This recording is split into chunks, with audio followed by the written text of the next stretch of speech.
আসসালামু আলাইকুম। Rexona cooking and ভ্লগে আপনাদের সবাইকে স্বাগত। ডিম আর ভিন্ডি দিয়ে যে এত মজার একটা রেসিপি বানানো যায়, না দেখলে কিন্তু পুরোটাই একদম মিস করবেন। আর বানানো এত সহজ আর খেতে এতটা টেস্টি, না দেখলে কিন্তু বিশ্বাসই করতে পারবেন না। তাহলে চলুন আজকে রেসিপি কথা না বাড়িয়ে শুরু করা যাক। আমি এখানে 300 গ্রাম ভিন্ডি নিয়েছি। ভিন্ডিগুলোকে প্রথমে একদম পরিষ্কার করে ধুয়ে নিয়েছি। আর নিয়েছি দুটো কাঁচা ডিম। প্রথমে ভিন্ডিটাকে আমি কেটে নেব চাকা চাকা করে, মানে গোল গোল করে ভিন্ডিটাকে যেমন করে ভাজা করি সেরকম ভাবে প্রত্যেকটা ভিন্ডিকে আমি কেটে নেব। সম্পূর্ণ ভিন্ডি আমার কাটা হয়ে গেছে, দেখতেই পাচ্ছেন। এইবার এখানে আমি নিয়েছি দুটো পেঁয়াজ। পেঁয়াজগুলোকে মিহি করে কুচিয়ে নিয়েছি। আর তার সঙ্গে নিয়েছি ঝালের জন্য দুটো কাঁচা লঙ্কা। যে যেমন ঝাল খান সেই হিসাবে কিন্তু অবশ্যই আপনারা লঙ্কাটা দেবেন। আর আজকে আমি রান্নাতে কিন্তু কোনো রকম গুঁড়ো লঙ্কা একদমই ব্যবহার করব না। এবার চলে এলাম গ্যাসের কাছে, একটা কড়াই বসিয়ে দিয়েছি, তাতে দিয়েছি 3 চামচ পরিমাণ সর্ষের তেল।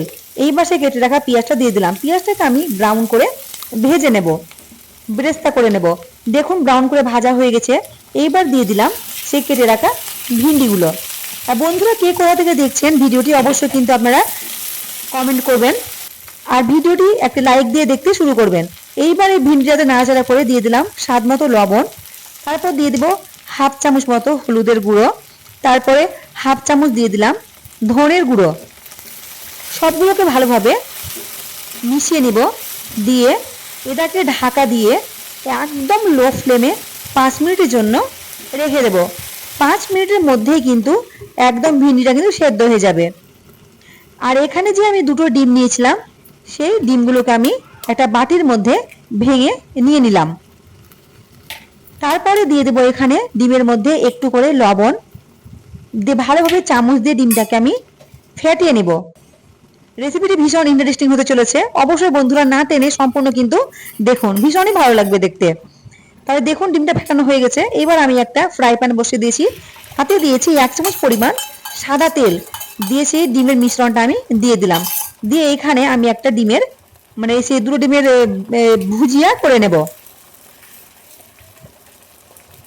আর আজকে ভিডিওটি যদি আমার একটু আপনাদেরকে ভালো লাগে, আপনাদের কাছে অনুরোধ রইল অবশ্যই কিন্তু লাইক কমেন্ট শেয়ার করবেন। দেখুন আমার ডিমের ভুজিয়াটা করা কিন্তু একদম রেডি। 5 মিনিট হয়ে গেছে। এইবার আমি কড়াইয়ের ঢাকাটা তুলে নেব। মানে যতক্ষণ ভুজিয়াটা করলাম ততক্ষণই আমি কিন্তু ঢাকাটা দিয়ে রেখেছি কড়াইয়ে। 5 মিনিট হয়ে গেছে। দেখুন কতটা সুন্দর লাগছে ভিন্ডিগুলো দেখতে, কতটা ঝরঝরে হয়ে আছে। আর দেখুন কত সুন্দরভাবে কিন্তু সেদ্ধ হয়ে গেছে। আমি আপনাদের একটা ভেঙে দেখাচ্ছি, দেখুন কতটা সুন্দর হয়েছে। তাহলে দেখতেই পাচ্ছেন কত সহজে কিন্তু হয়ে গেল।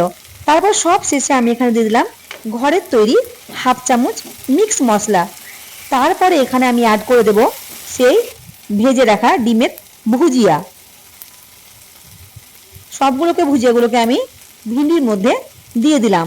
দিয়ে বেশ ভালোভাবে 1-2 মিনিট ধরে একটু মিশিয়ে নেব, নাড়াচাড়া করব। আর গ্যাসের ফ্লেমটা এই পর্যায়ে আমি কিন্তু হাই ফ্লেমে করে দিয়েছি, আর লো ফ্লেমে কিন্তু রাখা যাবে না। তাহলে দেখুন একদম রেডি ডিম ভিন্ডি। বন্ধুরা, আমরা তো অনেকে অনেক রকমভাবে ভিন্ডি খান বা খেয়েছেন, তবে আজকে আমার মতো এইভাবে একবার করে দেখবে, কথা দিচ্ছি বারবার বানাতে ইচ্ছে করবে। ভিডিওটি ভালো লাগলে আমার চ্যানেলটিকে সাবস্ক্রাইব করে নিচের বেল আইকনটি অবশ্যই কিন্তু প্রেস করে দেবেন। দেখুন আমি একটা সার্ভিং বলে সার্ভ করে নিয়েছি। এই ভিন্ডিটা কিন্তু ভাত বলুন, গরম ভাত, রুটি সঙ্গে খেতে কিন্তু ভীষণই ভালো লাগে। তাহলে সবাই ভালো থাকবেন, সুস্থ থাকবেন।